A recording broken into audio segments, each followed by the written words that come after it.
po ninyo. Yan po yung problema ko bukas. Dahil ang daming snow po ngayon. Oh, tingnan po. Madulas po yan. Ako'y ang lamig. Buti na lang nakatawag na ako ng taxi kanina. Napapunta sila bukas. Hindi na ako mamroblema ba na madulas. Kasi may maghatid na sa atin. Bahala na magbayad ako kaysa madulas, no? Oh, lahat puti. Tingnan po ninyo. Ayan. Alas 12 na po dito. Matutulog na po ako dahil maaga pa ako magising bukas. Alas 6 magising na ako. Elsa, huwag ka naman magalit ng sobra-sobra. Grabe naman to. Nasaan na ang hostisya, Elsa? Katatapos ko lang maglinis sa labas. Tingnan po ninyo. Yan dyan na side. Nilinisan ko kanina dahil nga sinasabi ko po sa inyo na bawal po na hindi linisan dyan dahil baka kung may dadaan tas madulas, magbabayad tayo. Ito na side yung kapitbahay namin. Katatapos lang din niya maglinis. Ayan.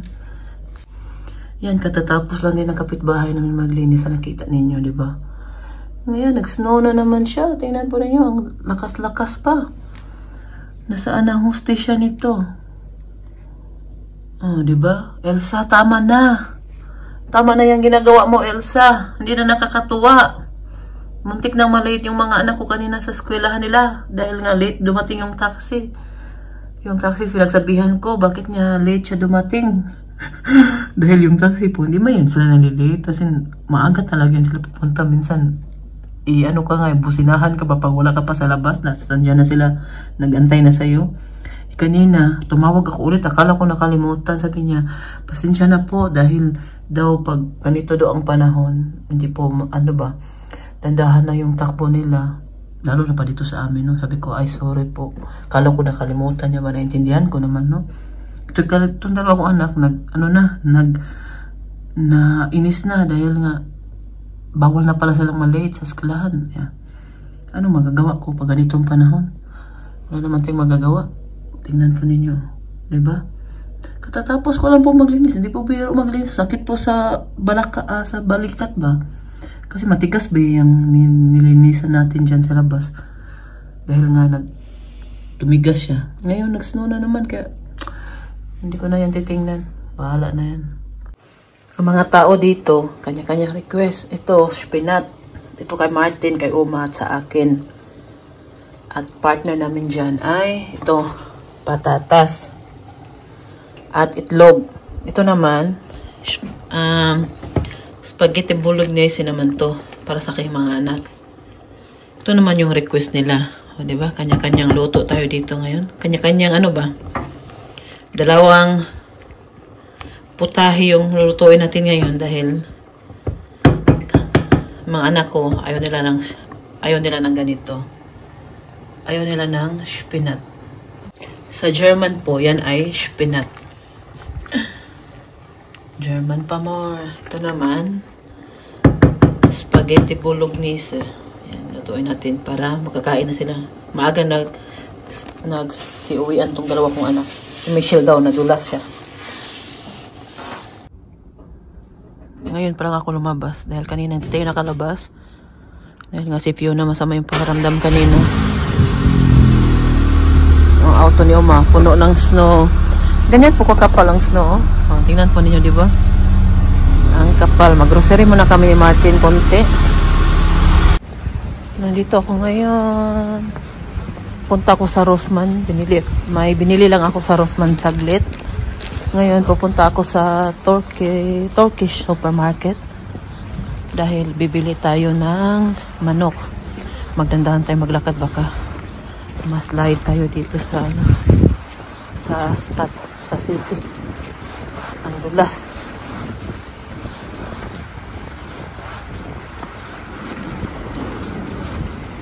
Hindi ko maintindihan tong mga kabataan dito sa Germany, mga kasing edad ni Michelle ba?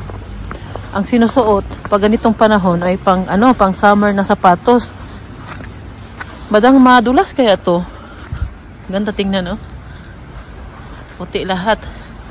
Madulas kaya kung magsuot ka ng pang summer na sapatos ngayon. Madulas siya. Si Michelle sabi niya kanina, nadulas daw siya 2 beses.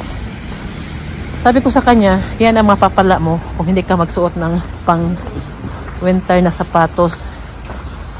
Alam mo naman na yung pang summer, madulas talaga siya. Ayaw makinig. Si Philip nakapang ano naman yan sapatos ni Philip. Pang winter naman yan sapatos ni Philip. Ito kasi si Michelle, ayaw magsuot. Kaya siya yung pinoproblema ko tuwing pumapasok yan araw-araw, lalo na pag may-snow. Dahil natatakot ako baka madulas siya ba. Nadulas nga siya kanina daw, sabi niya, sa eskwelahan nila. Yan ang mapapala sa matigas ang ulo.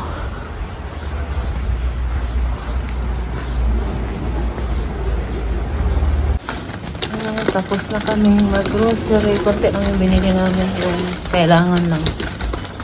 Tinapay, gulay. At saka tapos ne, batis besahin. Si Martin, bili mo na siya ng tinapay. Bumili na ng tinapay sa loob. Bibili pa ng tinapay sa bakery. Dahil ito mga tinapay na to para sa mga bata. Tinapay yan. Ito din para kay Uma.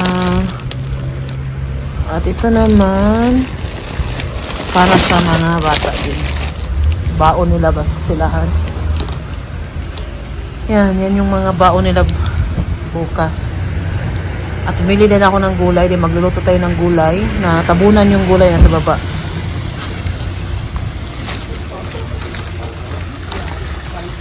Kain ko muna si Martin matapos. Uwi na tayo. Yan lang yung buhay natin dito. Laba, grocery, linis, magatid mga bata. Yan yung balik-balik lang yung ginagawa natin. Uy! Martin, oh. Maglaba na naman tayo. Laba. Nakailang ano na ako ngayon. Pang ilang beses na tong ano ba. Nilagay ko dito sa ano natin. Ang dami talagang labahan. Kaya sunod-sunod yung nilabahan ko kay Uma ba. Tagal ba matuyo kay malamig. Kahit may heater dito no. Hindi siya matuyo agad ng isang araw. Butin din ng 2. Minsan 3. Depende sa ano. Tulad ngayon na nag-snow sa labas, lalo siyang tagal matuyo. So kulay black to ngayon tong nilaban natin.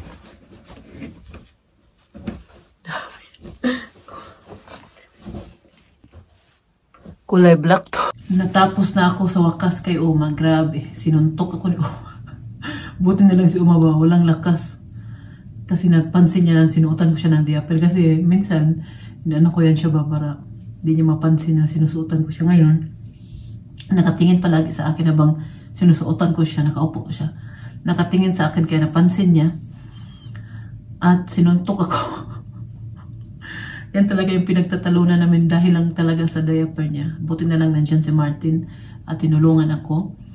At nakinig naman to si Uma. Pero sabi niya, i-report niya kami dalawa ni Martin dahil dahil sa diaper niya na ayaw niya magsuot at hindi niya daw kailangan.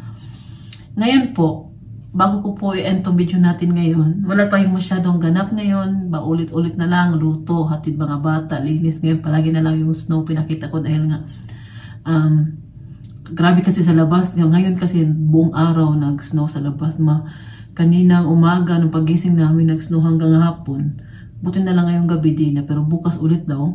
Kaya tingnan na lang natin bukas anong stress ang ating bukas ba, paghatid natin sa mga bata. Titingnan na lang natin. Pero sabi naman sa eskwelahan nila, Michelle, na pwede hindi papasok ang mga bata dahil nga sa panahon na madulas ba, kaya walang problema kung hindi papasok bukas ang mga bata. Basta magtawag lang doon sa eskwelahan nila. Kung natin to i-end ang video natin ngayon, medyo hindi ito masyadong mahaba yung video natin dahil wala tayong masyadong gawa ngayon. Naglilinis lang ako, luto, mag-grocery. Yan lang yung gawa araw-araw. Minsan kaya sinasabi ko po sa inyo na minsan nakaka-boring kung paulit-ulit na lang yung pinapakita ko. Lalo na ngayon na nag-snow sa labas. Hindi kami ano ba, magkita ng kapatid ko dahil nga, kung pupunta kasi ako sa kanya, bali dalawang beses ako magsakay. Kung lakarin siya, medyo malalayo talaga siya lakarin. Pero kaya naman kung gustuhin mo, pero malalayo. Kasi ngayon, malamig. At pupunta sana ako sa kanya kanina. Sabi ko, wag na lang. Kukunin ko sana siya. Tapos kasi kanina busy ako, nagpaligo ako kay Uma. Tapos naglinis. Dami kong ginagawa kanina. Kung alam lang po ninyo, pagod ako ngayon. At maliligo pa ako bago ako matutulog.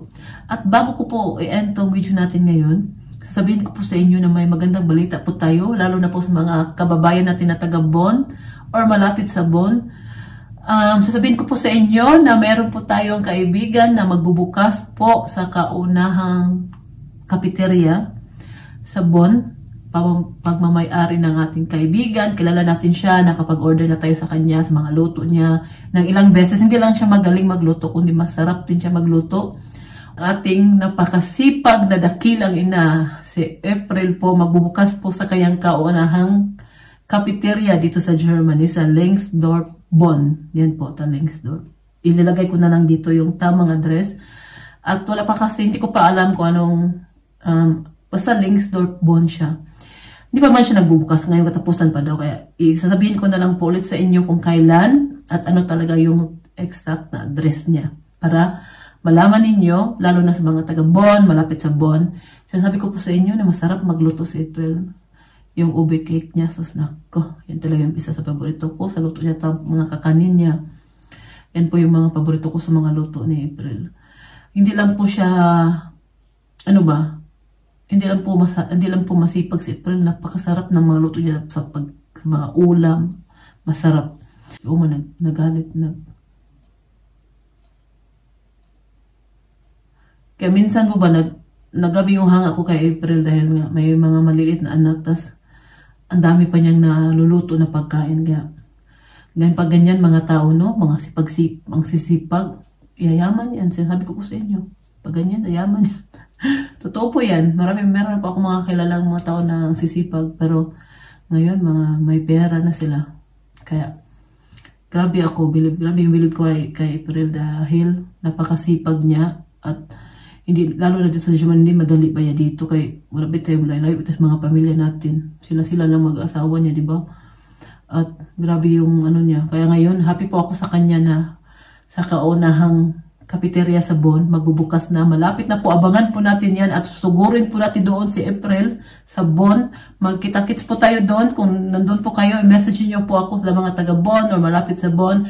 Magkita-kita po tayo doon. Mag-inom po tayo ng kape, magkwentuhan. At basta, yun lang. At sabihin kasi ni April sa akin kung kailan talaga mag-open yung cafeteria niya. Kaya abangan na lang natin kung excited po yung taga Bon. Mas excited po ako ng taga Manalayo sa Bon. No? Kaya mahihintayin na naman tayong bagong magbukas. Yan talaga yung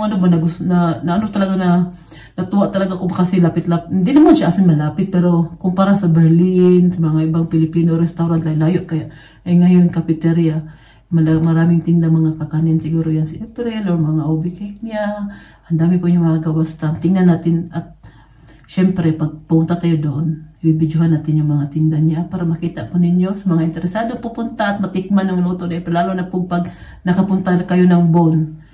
Yan po yung abangan po niya doon sa pagbubukas niya. Malapit na po, abangan po natin yan. At i-end na po natin itong video natin dahil medyo mahaba na po. Maraming salamat po sa inyong palaging panonood at sa walang sawang suporta kay Mami Rose. Mag-iingat po kayo palagi. Bye-bye! Living the highs and lows.